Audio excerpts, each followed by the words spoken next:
फंस रहा है। यही विधि का विधान था हीरा, ये तो होना ही था। हिरण्याक्ष बन चुका था ताकतवर, इंद्र को देवलोक खोना ही था। आगे शुकदेव जी उसी की कथा सुना रहे हैं। कैसे हुआ वराह अवतार, ये बता रहे हैं। हिरण्याक्ष और हिरण्यकशिपु ने दिति के गर्भ से जन्म ले लिया था। देवताओं के भाई होते हुए भी दोनों राक्षस प्रवृत्ति के थे।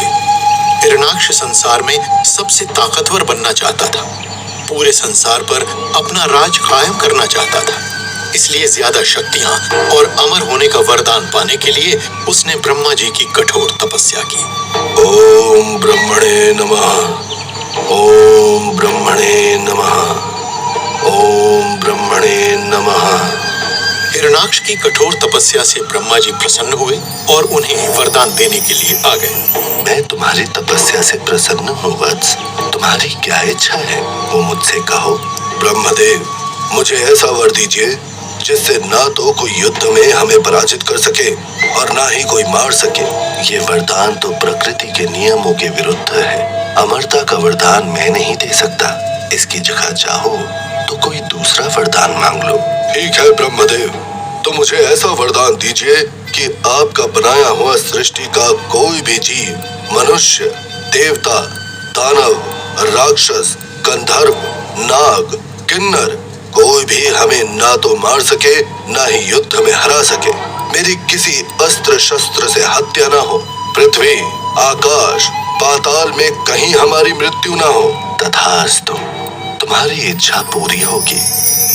वरदान देकर ब्रह्मा जी अपने लोक में चले गए। ब्रह्मा जी से अजेयता और अमरता का वरदान पाकर हिरण्याक्ष उद्दंड और निरंकुश बन गया। वो तीनों लोकों में अपने आप को सर्वश्रेष्ठ मानने लगा।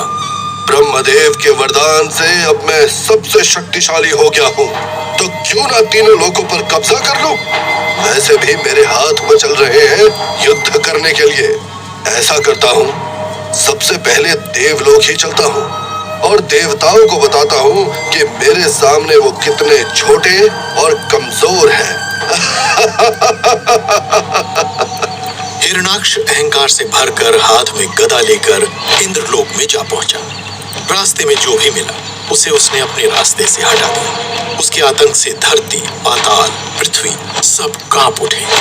देवताओं को जब हिरण्याक्ष के देवलोक पहुंचने की खबर मिली तो वो डरकर पहले ही देवलोक से भाग गए, क्योंकि वो जानते थे हिरण्याक्ष को ब्रह्मा जी का वरदान मिला हुआ है और उसे हराया नहीं जा सकता। देखते ही देखते पूरे देवलोक पर हिरण्याक्ष का अधिकार हो गया, लेकिन फिर भी हिरण्याक्ष को संतुष्टि नहीं मिली। उसकी इच्छा तो किसी को युद्ध में बुरी तरह हराने की थी और ऐसा मौका उसे मिल ही नहीं रहा था। सब देवता भी मुझसे युद्ध किए बिना डर कर भाग गए। अब मैं अपनी शक्तियों का पता कैसे लगाऊं? कैसे जानूं कि मैं सबको हरा सकता हूं? मैं सर्वश्रेष्ठ योद्धा बन चुका हूं। ऐसा करता हूं, वरुण देव के नगर चलता हूं, उन्हीं को युद्ध की चुनौती देता हूं। और हिरण्याक्ष वरुण देव की नगरी आ पहुंचा। वरुण देव, एक बार तुमने दैत्यों को युद्ध में हराकर राजसूय यज्ञ किया था। अगर आज भी तुम्हारे अंदर वही दम है तो मुझे हरा कर दिखाओ। मेरी बाजुएं फड़फड़ा रही है युद्ध करने के लिए। हिरण्याक्ष की बात सुनकर वरुण देव को क्रोध तो बहुत आया, मगर उन्होंने उसको दबा लिया, क्योंकि वो भी जानते थे हिरण्याक्ष को कि वो युद्ध में उसे नहीं हरा सकते। इसलिए उन्होंने बुद्धि से काम लिया और बड़ी विनम्रता से कहा, हिरण्याक्ष, मैं तो बिना लड़े ही स्वीकार करता हूँ कि तुम बहुत महान और पराक्रमी योद्धा हो। तीनों लोकों में श्री विष्णु को छोड़कर ऐसा कोई नहीं है जो तुमसे युद्ध कर सके और तुम्हें हरा सके। अगर तुम्हारी सच में अपनी बराबरी के योद्धा से युद्ध करने की इच्छा है तो तुम्हें उन्हीं के पास जाना चाहिए। अच्छा, तो तुम्हारी दृष्टि में विष्णु मुझसे अच्छे योद्धा हैं? वो मुझे टक्कर दे सकते हैं? फिर तो मैं अभी जाकर उन्हें युद्ध की चुनौती देता हूँ और तुम्हारा ये भ्रम अभी दूर किए देता हूँ। कहाँ मिलेंगे मुझे तुम्हारे ये विष्णु? भगवान श्री विष्णु क्षीर सागर में निवास करते हैं, वहीं जाकर देख लो। तुम्हारे श्री विष्णु मेरे ही डर से समुद्र में छिपे बैठे होंगे। अभी जाता हूँ और उन्हें हरा कर आता हूँ। हिरण्याक्ष भगवान विष्णु की खोज में समुद्र के नीचे गया और उन्हें खोजते खोजते रसातल में जा पहुंचा, लेकिन उसे श्री विष्णु कहीं नहीं मिले। मगर तभी समुद्र के नीचे उसने एक आश्चर्यजनक दृश्य देखा। अरे ये क्या? एक विशालकाय वराह अपने दांतों के ऊपर धरती को उठाए हुए चला जा रहा है। कौन हो सकता है ये वराह? कोई भी साधारण वराह तो धरती को दांतों से उठाने की शक्ति नहीं रखता।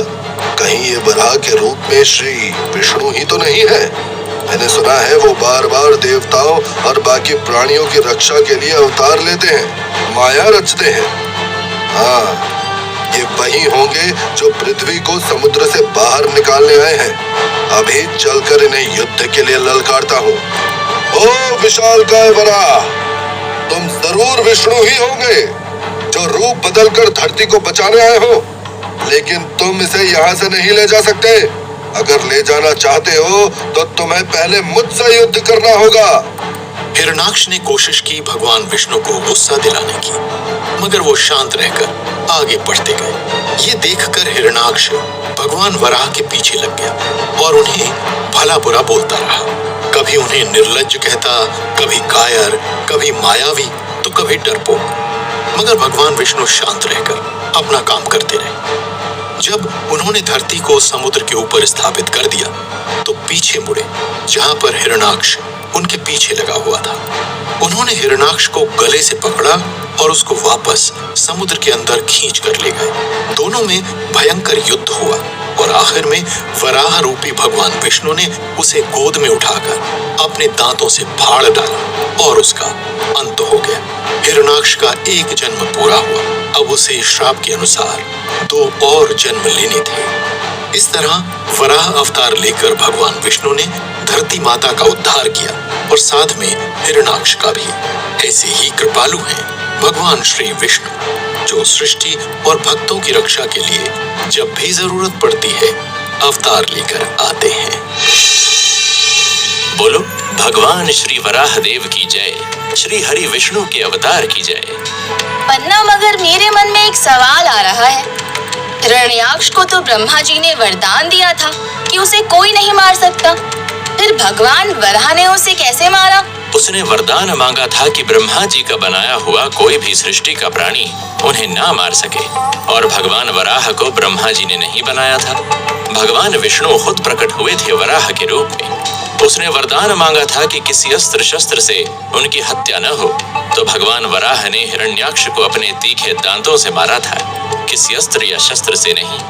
न ही उसे आकाश, पाताल या धरती पर मारा था, भगवान ने उसे अपने हाथों में उठाकर मारा था। तो इस तरह ब्रह्मा जी के वरदान की सारी शर्तें भी पूरी हुई और फिर भी उसका वध हो गया। सचमुच भक्तों के उद्धार के लिए प्रभु कुछ भी कर सकते हैं। वैसे हिरण्याक्ष का तो एक जन्म पूरा हुआ, मगर हिरण्यकश्यप का क्या हुआ? उसका उद्धार प्रभु ने कैसे किया? भक्तजनों, इसकी कथा भी है पावन भागवत पुराण में। सुनो अब उसे लगाकर मन हरि गुणगान में। श्री मन नारायण नारायण हरि हरि।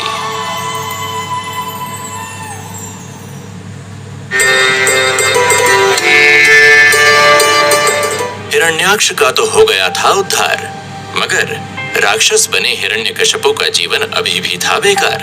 विजय से बना हिरण्यकश्यप क्या मुक्त हो सका अपने श्राप से? अब यही कथा सुना रहे हैं शुकदेव जी पूरे विस्तार से। अपने भाई हिरण्याक्ष के वध से हिरण्यकशिपु बहुत दुखी था। हिरण्याक्ष का अंतिम संस्कार करके उसने प्रतिज्ञा ली, ओ विष्णु, मेरे भाई की हत्या करके तूने अपने विनाश को आमंत्रित कर लिया है। तू सोचता है तुझे कोई नहीं हरा सकता, मगर ये हिरण्यकश्यपु तेरे इस अभिमान को तोड़ कर रहेगा। आज से तू मेरा सबसे बड़ा शत्रु हुआ। अपने भाई की सौगंध खाता हूँ कि मैं इस संसार से तेरा नाम मिटा दूंगा और तेरा नाम लेने वाले तेरे भक्तों को भी। पन्ना, ये क्या सौगंध खा रहा है हिरण्यकश्यपु?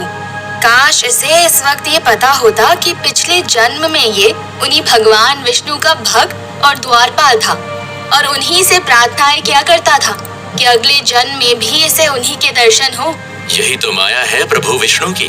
माया के प्रभाव से हम अपनी वो सारी इच्छाएं, सारी प्रार्थनाएं भूल जाते हैं जो हमने पिछले जन्म में की थी, और फिर अपने हाल के लिए भगवान को दोष देते हैं। जैसे मेरे एक दोस्त की इस जन्म में शादी नहीं हो रही थी, तब वो एक सिद्ध बाबा के पास गया और बोला, बाबा सबकी शादियां हो रही हैं, मगर मेरी ही नहीं हो रही।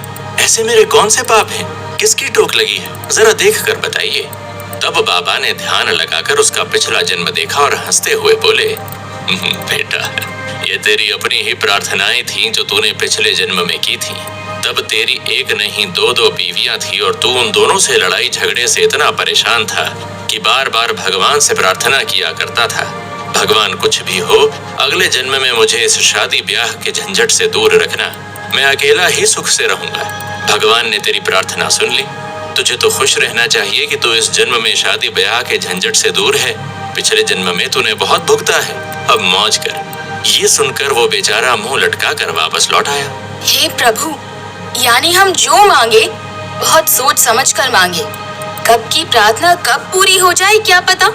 हम तो न जाने गुस्से में, नासमझी में क्या क्या कह जाते हैं। इसलिए तो बड़े बुजुर्ग कहते हैं, जब भी मुंह खोलो नाप तोल कर बोलो, सोच समझ कर बोलो।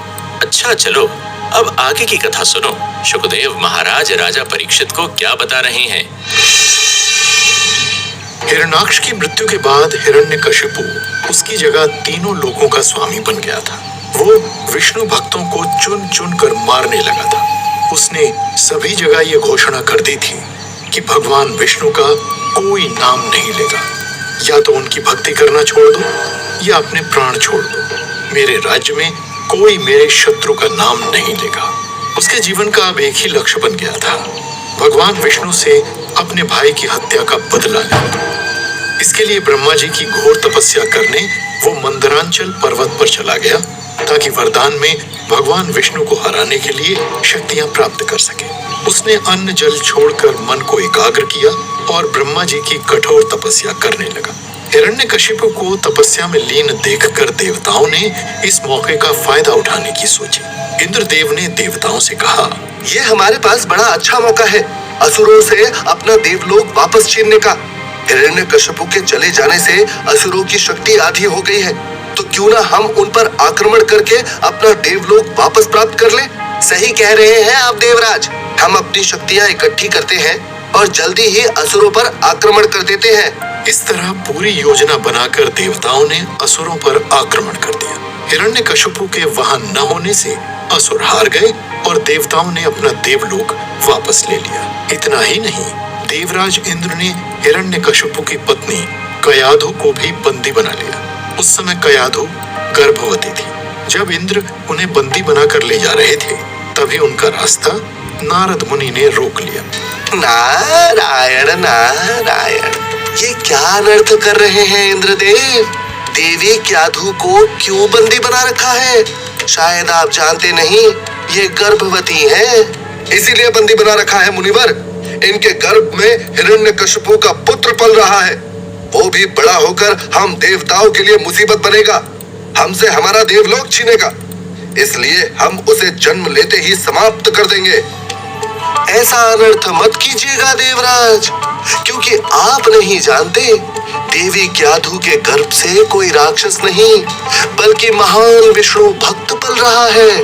ऐसा भक्त जिसका गुणगान पूरा विश्व करेगा, जो विष्णु भक्तों का आदर्श बनेगा। और वही भक्त हिरण्यकशिपु के अंत और भगवान विष्णु के अगले अवतार का कारण बनेगा। अगर आप कहते हैं तो हम देवी क्याधु को मुक्त कर देते हैं, मगर इनका असुरों के साथ रहना ठीक नहीं, वरना असुर अपने प्रभाव से विष्णु भक्त बालक को भी विष्णु शत्रु बना देंगे। इसकी चिंता आप मत कीजिए देवराज। देवी क्याधु मेरी पुत्री बनकर मेरे आश्रम में रहेंगी। बालक को गर्भावस्था से ही सात्विक माहौल और भगवान विष्णु का गुणगान सुनने को मिलेगा। और इस तरह से देवी कयाधु को नारद मुनि के आश्रम में आश्रय मिल गया। देवी कयाधु उस पवित्र आश्रम में नारद जी के सुंदर प्रवचनों और हरि कीर्तन को सुनती थी, जिससे गर्भ में पल रहे शिशु पर भी गहरा असर पड़ा। समय आने पर देवी कयाधु ने बड़े सुंदर बालक को जन्म दिया, जिसका नाम रखा गया प्रहलाद। गर्भ में ही प्रहलाद के अंदर विष्णु भक्ति के बीज पड़ गए थे और वो जन्म से ही हरि भक्ति करने लगे थे। वो जब देखो यही जप करते रहते। ओम नमो भगवते वासुदेवाय, ओम नमो भगवते वासुदेवाय। इधर नारद मुनि की संगत में प्रहलाद की हरि भक्ति बढ़ती जा रही थी। उधर हिरण्यकशिपु की तपस्या चल रही थी और एक दिन उसकी तपस्या से प्रसन्न होकर ब्रह्मा जी प्रकट हुए। आंखें खोलो हिरण्यकशिपु, मैं तुम्हारी तपस्या से प्रसन्न हूँ। तुम जो चाहे वरदान मांग लो। ब्रह्मदेव, मुझे अजय और अमर होने का वरदान दीजिए।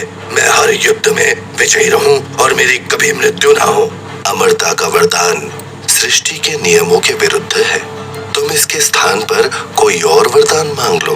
ब्रह्मदेव, फिर मुझे ऐसा वरदान दो कि मैं न तो किसी मनुष्य द्वारा मारा जा सकूं, न जानवर के द्वारा, न दिन में मारा जा सकूं, न रात में, न घर के अंदर, न घर के बाहर, न किसी अस्त्र के प्रहार से और न किसी शस्त्र के प्रहार से। आपके द्वारा रचा गया कोई भी जीव मेरी हत्या न कर सके। तथास्तु, तुम्हारी इच्छा पूरी होगी हिरण्यकशिपु। कुछ समय के बाद देवी कयादु भी बालक प्रहलाद को लेकर नारद मुनि जी के आश्रम से राजमहल में आ गई। जब प्रहलाद कुछ बड़े हुए तब हिरण्यकशिपु ने उनकी शिक्षा की व्यवस्था की। एक दिन हिरण्यकशिपु अपने मंत्रियों के साथ सभा में बैठा हुआ था। उसी समय प्रहलाद अपने गुरु के साथ वहां गए। प्रहलाद को प्रणाम करते देखकर हिरण्यकशिपु ने उसे अपनी गोद में बिठाकर कहा, पुत्र, तुमने अब तक जो भी ज्ञान प्राप्त किया है, मुझे उसमें से कुछ जरूरी बातें सुनाओ। पिताजी, मैंने अब तक जो कुछ सीखा है उसका सार ये है कि भगवान श्री हरि विष्णु ही आदि, मध्य और अंत से रहित, अजन्मे, अगोचर, अनंत, एकमात्र पूजनीय है। वो इस पूरी सृष्टि के पालनहार है। उन श्री हरि के चरणों में ही मुक्ति है। सभी को उनकी भक्ति करनी चाहिए। प्रहलाद की बात सुनकर हिरण्यकशिपु गुस्से से भर उठा। वो प्रहलाद के गुरु पर चिल्लाते हुए बोला, ओ गुरु, तूने मेरे बेटे को ये कैसी शिक्षा दी कि ये मेरे घोर शत्रु विष्णु का ही गुणगान करने लगा? दैत्यराज, मुझे भी नहीं पता ये सब इसने कहाँ से सीखा है। ये मेरी सिखाई हुई बात नहीं कह रहा है। मैंने तो वही सिखाया है जो आपने कहा हुआ है। ये अपने आप ही ऐसा बोलता है और अपने साथियों को भी सिखाता है। हिरण्यकशिपु ने ये नहीं सोचा कि प्रहलाद अभी बालक है, वो उसे प्यार से समझा लेगा। एक दिन वो प्रहलाद के कक्ष में गया। प्रहलाद हमेशा की तरह श्री हरि विष्णु का गुणगान कर रहा था। श्रीमन नारायण नारायण हरि हरि, भजमन नारायण नारायण हरि हरि। पुत्र प्रहलाद, तुम एक राक्षस के पुत्र हो। तुम्हें ये समझना चाहिए कि विष्णु कोई भगवान नहीं, तुम्हारे पिता का शत्रु है। उसका नाम भी मत लिया करो।